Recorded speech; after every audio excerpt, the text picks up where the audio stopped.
Bonsoir, bonsoir, bonsoir à vous. Que la grâce de Dieu vous bénisse au nom de Jésus-Christ. Je déclare que la puissance de Dieu vous vienne en aide pour que vous soyez puissamment transformés par la parole de Dieu. Amen. Aujourd'hui, nous devons parler sur la colère comme l'adversaire, ou la colère comme votre ennemi. Deuxième. Votre deuxième ennemi sera la colère. Au moment de votre bénédiction ou au moment des périodes difficiles, l'ennemi vous attaquera par la colère. Oui. Car la Bible déclare dans Éphésiens 4, verset 26 au verset 27 que si vous vous mettez en colère, ne péchez point, que le soleil ne se couche pas sur votre colère et ne donnez pas accès au diable.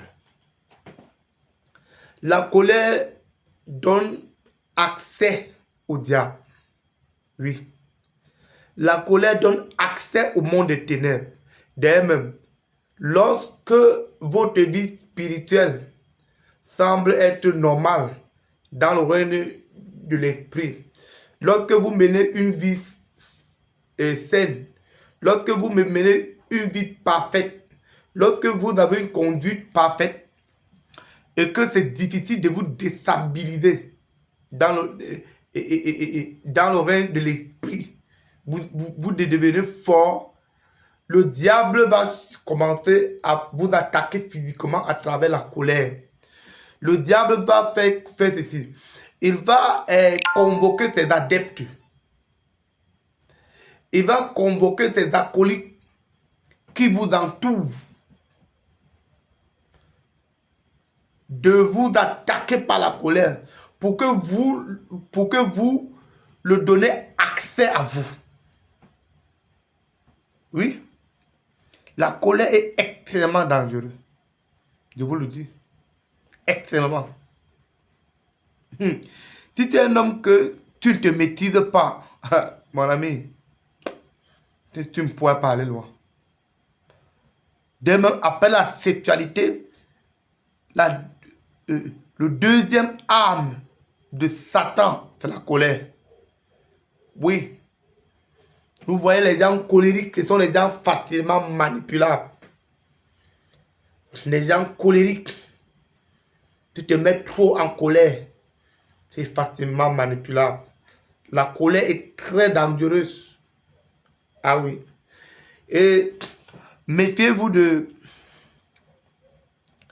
cette qualité de personnes que lorsque vous êtes ensemble, vous poussent à la colère à chaque moment.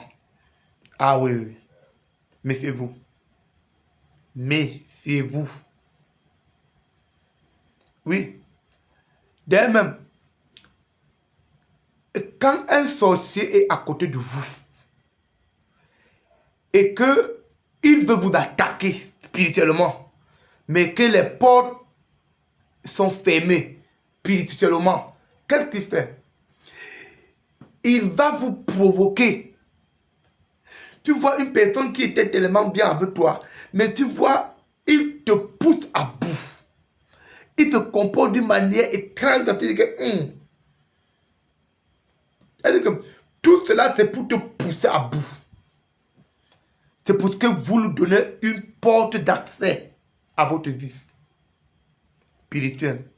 Dès même, si tu es trop attaqué spirituellement et physiquement, ce sont des preuves que tu as déjà ouvert la porte dans le monde physique. Le combat spirituel se joue dans deux mondes. Le monde spirituel et le monde physique. Dès que votre adversaire, le diable, voit que vous êtes puissant dans le monde des esprits, il tourne le combat sur le monde physique. Mais la plupart des chrétiens, la plupart des gens ne sont même pas conscients de la bataille du monde physique. Ils ne sont pas conscients. Il regarde trop spirituel. Or, tout tourne autour de vous. Tout tourne autour de vous. Ton ennemi n'est pas loin. Ton sorcier n'est pas loin. C'est à côté. Tu regardes les rêves. Laisse les rêves, mon ami. La colère. La Bible déclare que si vous vous mettez en colère, ne péchez point. Le diable entre dans vos vies à travers le péché.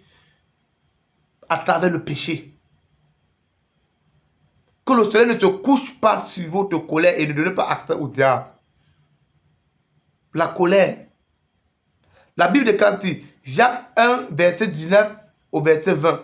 Sachez-le, mes frères bien-aimés, ainsi que tout homme soit prompt à écouter, lent à parler, lent à se mettre en colère, car la colère de l'homme n'accomplit pas la justice de Dieu. Les sorciers sont tellement intelligents. Le diable est intelligent.